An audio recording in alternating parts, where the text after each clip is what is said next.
What's up, everybody? So it's Carpo here, and my question of the day is, do we expect too much for free? I don't usually have background music in my videos, obviously, but I'm playing some music in the background here. Now, I had to change the music before I started the video because if it was what I was listening to before, then it would have given me a copyright strike. In the past, when when you would put a song in the background or post a song, you would get an actual strike and YouTube would shut your channel down. Then it eventually changed. The artists were forced to realize that they're never going to be able to stop music from being shared, so what they did instead was started advertising on other people's platforms. So if I uploaded a video or a song from an artist, they would be able to claim that and put ads on my video and get money from that, and that's fine because they own it.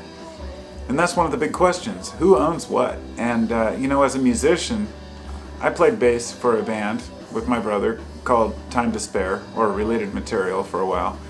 And we recorded a couple albums. That's what I'm playing in the background here. Now once in a while when I upload a video, I will have some background tunes. And if it's a full band, then it's almost always from those days, because I've got a couple dozen songs that I can choose from. I'm really grateful to have the ability to pick songs that I know I'm not going to get sued for using. But one of the most complicated issues for artists, creators, people who make videos, music, anything, is knowing what samples are legit. People have had lawsuits in the past about just using samples. Back in the 80s and 90s, when rap started using samples, there was a lot of controversy about whether or not that was infringement upon the original art. And as an artist, I respect the fact that you don't want people just taking and using and abusing your music.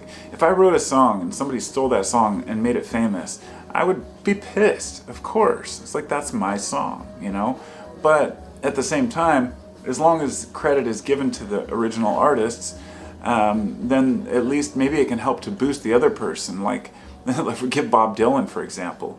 He wrote a lot of great music, but a lot of his songs became famous through the other people that made his music famous. And then they'd be like, who wrote this? Oh, Bob Dylan. And then they'd, get into Bob Dylan.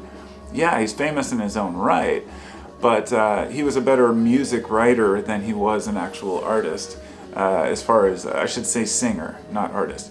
But I like him. That's my personal opinion.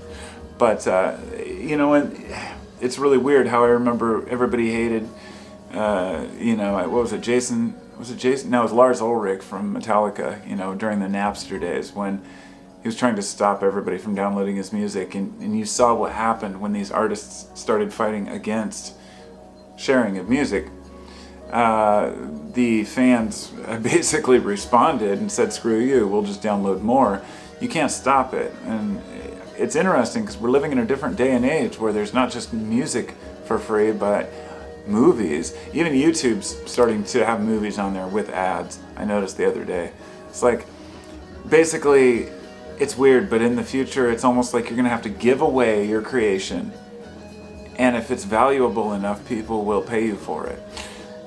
It's kind of like, as a musician, you can't make money off of having one hit song and then forcing people to buy your album with 10 other shitty songs on it.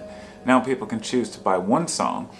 You have to make all the music good, but more than that, people are more likely to pay you when you're on tour, buying your merchandise and, making money off of the tour itself and selling tickets, rather than throwing together some quick music and making a buck. And in a way, this is good, because, yeah, people were becoming millionaires off of writing shitty music, and the record industry was making most of the loot, and now it's kind of spread out more among the people, if you will. And same thing with the movies, the alternative movie industry, or rather not alternative, but I guess the independent movie scene, if you will. So art has really taken a change, and there's still that market for, of course, merchandise and selling the actual music in the movie itself. But for the most part, it's, I don't know, it's just interesting to observe, and I thought I would talk about it for a moment. So I did. So talk to y'all later. Have a good one.